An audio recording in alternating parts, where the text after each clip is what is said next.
पवित्र भूमीचा नावलौकिक अत्यंत चांगल्या पद्धतीने वाढत आहे। याचं महत्त्वाचं कारण भाविकांची श्रद्धा वाढत असताना या ठिकाणी वर्षभरामध्ये दर गुरुवारी प्रसाद वाटप होतो।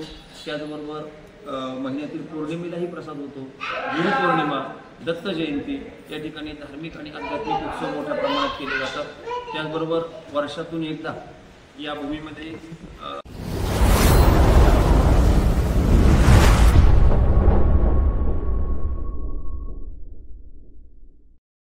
चॅनलवरती तुमचं पुन्हा एकदा खूप खूप स्वागत आहे। तर मित्रांनो, आज आलेलो आम्ही कडाईच्या आईला, तो पण आमचे ताईंचं गावदेवी मंदिर आहे। तर तिकडे आलो दर्शनासाठी आणि सोबत भाऊ आहे, भाऊजी आहेत आणि बघू शकता सगळी फॅमिली आणि वाढती चढायला चालू केलेली आहे। तर जाऊया आपण पण आता दर्शन घेऊ मस्त गावदेवी मध्ये।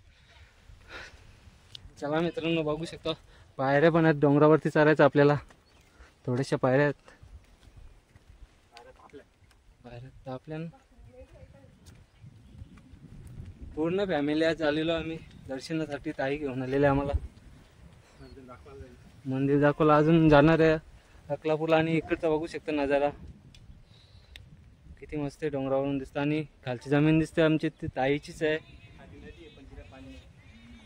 मित्रांनो, 5 पायऱ्या सरलो आणि दमलो, बघू सगळी बसली लाईनीला, 5 पायऱ्यानं दमलेलं।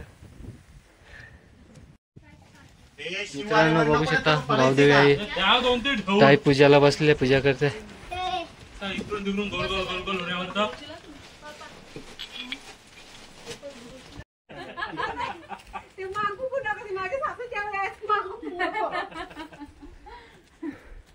यांचं नुसतं खायचं काम परीक आहे। पूजा पाया पडायला आले गावदेवी मध्ये तरी खायला, पहिले खायला पाया पडलेच नाही। इकडे दोघा जण नुसतं खायचे माग, दुसरं काही कामच नाही ना।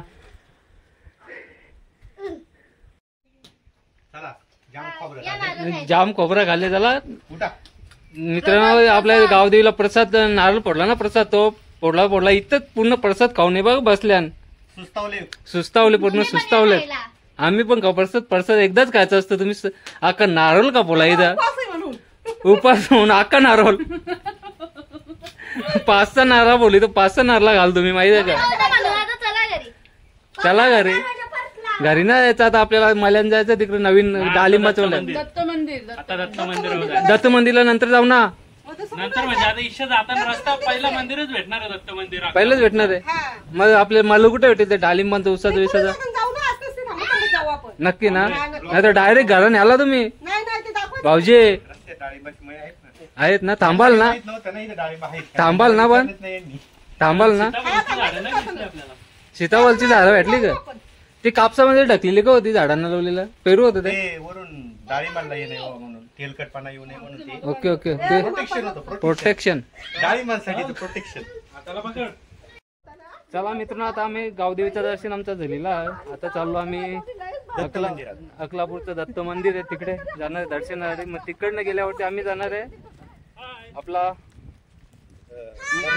धरणाकडे जायचं। माले वगैरे, डाळिंब वगैरे, चिकूची बाग आहेत मोठमोठी, मी तुम्हाला बाग पण दाखवणार। चला तर मग आता आपण जाऊया मंदिरातून मल्याकडे।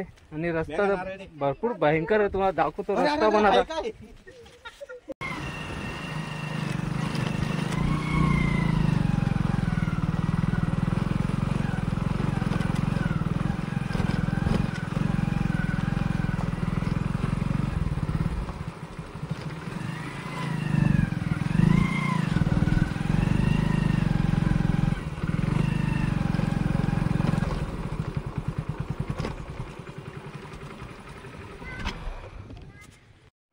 चला मित्रांनो, आता आम्ही छोटेशा धरणावरती आलेलो आहे, लहान पोरांना घेऊन। चला आता हे खेळणं पाण्यामध्ये तुम्हाला दाखवतो, या लवकर ना आता तुम्ही पण। हा इकडे बघू शकता फोटोशूट चालू नसताच, कारण नसतं ना, मोसम मस्त ना। चला इकडे पाण्यात थोडंसं थंड थंड कुलकुल वाव। चला पहिले शिव तू पण ये मामासोबत।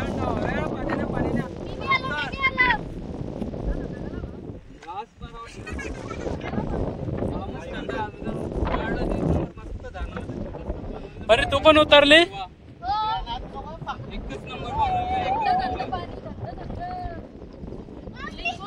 सगळी उतरली।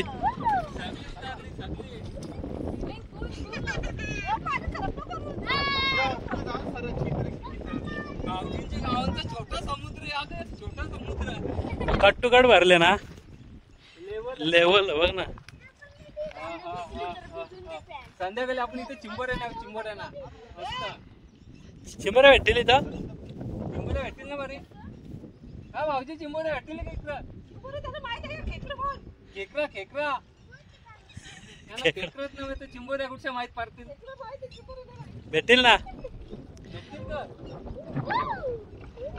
पाहूया पवाचाच आहे. कार का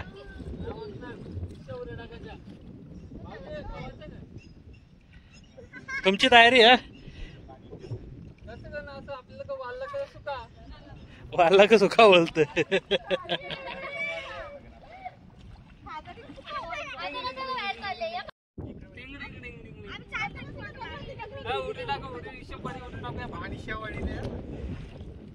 पाण्यात सिमेंट टाकली का व्हाईट पाणी होतं तुमचा. हजार तर बघ यांचा सफेद पाणी. म्हशी असता झाला. चल मग पाय धुवून जेना निघू. चला म्हशी असते पाण्यात. रुद्र शिव चला बाहेर चला. याला टेंग्या यादव हे टेंगे डान्स कर. रुद्र टेंगे कर. टेंगे का हे शिवला येत. शिव याला दादाला नाचताना हे बघ टेंगे शिव टेंगे कर. शिव टेंगे कर. शिव टेंगे करून दाखव.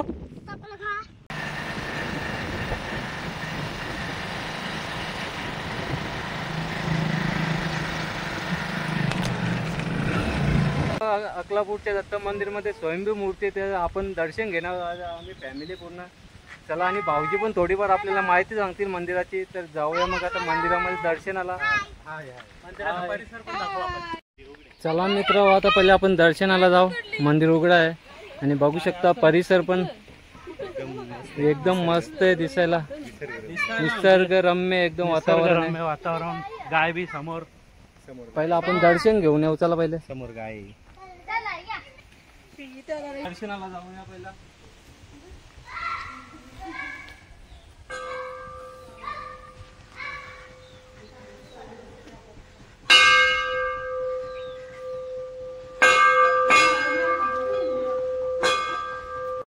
आज आपण आलेलो आहे अकलापूर दत्त मंदिर. इथे एकमुखी दत्ताचं मंदिर आहे, तिथे आलेलो आहे आपण. तर आज आपण थोडीशी माहिती पण घेणार आहोत दत्त मंदिराची. एकमुखी दत्त मंदिर पूर्ण महाराष्ट्रामध्ये एकच असं आहे एक मंदिर तिथे दत्ताचा एकमुखी मूर्ती आहे. तर आपण इथल्या पुजाऱ्यांना आणि ट्रस्टींना थोडीशी माहिती विचारून घेऊ आपण. तर जाऊया आता मग स्वयंभू दत्त मंदिरामध्ये. तर तिथले आपले महाराज आहेत ते आपल्याला माहिती दत्ताबद्दल सांगणार आहेत. ते तुम्ही थोडक्यात ऐका. 1200च्या दशकामध्ये अकलापूर ग्रामस्थ या ठिकाणी, या गावाचं नाव अकलापूर आहे. 1200च्या दशकामध्ये या गावातील एका भाविकाला दत्त भगवान हे स्वप्नामध्ये गेले आणि स्वप्नामध्ये गेल्यानंतर महाराष्ट्रामध्ये पूर्ण भारतामध्ये किंवा आपल्या पुराणांमध्ये दत्त भगवंताचं वर्णन करायचं झालं तर आपल्याला सगळ्यांना माहिती आहे की 3 मुखी दत्त म्हणून आपण पाहिलं जातं. ब्रह्म विष्णू महेश या देवांचं एकत्रीकरण आहे. परंतु ह्यामध्ये तपसाधना अनेक वर्ष केलेली आहेत. या मंदिराचं लोकार्पण आणि मूर्तीचा मोठा कार्यक्रम आहे. मला असं वाटतं 2016 परमपूज्य 29/11/2003 परमपूज्य श्रद्धेय गगनगिरीजी महाराज यांच्या शुभ हस्ते कलशारोहणाचं काम 51 तोळे सोनं कलशाला देऊन या ठिकाणी कलशारोहणाचं काम सुद्धा झालेलं आहे. अत्यंत पवित्र आणि मनाला अध्यात्माच्या दृष्टीने शांतता देणारी भूमी आहे. या पवित्र भूमीचा नावलौकिक अत्यंत चांगल्या पद्धतीने वाढत आहे. याचं महत्त्वाचं कारण भाविकांची श्रद्धा वाढत असताना या ठिकाणी वर्षभरामध्ये दर गुरुवारी प्रसाद वाटप होतो. त्याचबरोबर महिन्यातील पौर्णिमेलाही प्रसाद होतो. गुरुपौर्णिमा, दत्त जयंती या ठिकाणी धार्मिक आणि आध्यात्मिक उत्सव मोठ्या प्रमाणात केले जातात. त्याचबरोबर वर्षातून एकदा या भूमीमध्ये अखंड हरिनाम सप्ताह असेल किंवा श्री क्षेत्र अकलापूर ते श्री क्षेत्र त्र्यंबकेश्वर निवृत्तीनाथांचा पायदिंडी सोहळा असेल, असे मोठे उत्सव या ठिकाणी संपन्न होत असतात. अतिशय पवित्र आणि पावन ही भूमी आहे. संतांच्या भगवंताच्या पदस्पर्शाने पावन झालेली भूमी आहे. त्यामुळे ही भूमी तीर्थक्षेत्र म्हणून नावारूपाला आलेली आहे. अत्यंत श्रद्धेचं हे श्री क्षेत्र अकलापूर ठिकाण आहे. चला आता मित्रांनो दर्शन वगैरे झालेलं. आता मंदिराच्या परिसरामध्ये जाऊया आपण. तुम्हाला परिसर पण दाखवतो किती मस्त आणि बघू शकता गार्डन एरिया मंदिराचं. पाणी कमी असल्यामुळे. तर राहू दे, फाउंटन रोज चालू नसतं करायचं, पावसाचा दिवस होता आता. आणि बघू शकता आपली गोमाताची मूर्ती किती मोठी आहे.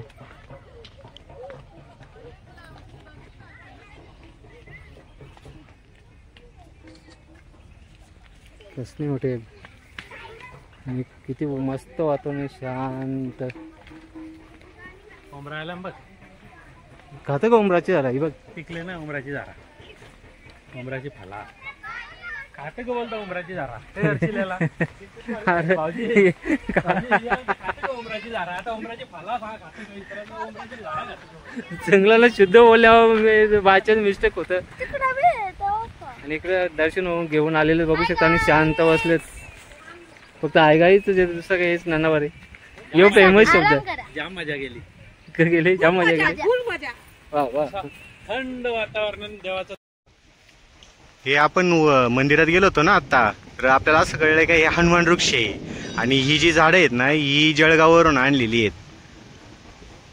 आपल्याला पण काही कळलं नव्हतं ना की कोणते आहेत हे झाडं. आपण परत कन्फ्युज झालो होतो नाही. हा, भरपूर झाडं लावलेली आहेत तिथं. हे बघा ना, ते तिकडे तर अजून मोठे आहेत. या ना पुढे बघू आपण. या इकडं ही नक्की काय आहे? हो, जळगाव इथं जवळ काही माहिती नव्हतेच ना. त्यांना आपण विचारलं ना आता आतमध्ये, फल पण बघा किती मोठं आणि आहे. ते फळ पण किती मोठं आहे. हा? जसं ते आपण म्हणतो ना भोपळा तसं आहे. हनुमान फल बोलतात ना याला. हो, बघा ना वर किती मोठं आहे. हा, इथे इकडं पण भरपूर आहे ते. इकडे तर सगळं झाडालाच लटकलंय. हा, पहिल्यांदा वृक्ष हनुमान वृक्ष हा? फल. तुम्ही जा ना पुढं. हे वा किती मोठं आहे. भरपूरच झाड आहेत मित्रांनो हनुमान वृक्षाचे. हो ना. भरपूरच फलं पण लागली आहेत. मला पण माहित नव्हतं. आपल्या पुजाऱ्यांनी सांगितलेलं की हनुमान वृक्षाची झाडं आहेत, ती पण जळगाववरून आलेली आहेत. ते आपल्याला आज माहीत पडलेलं.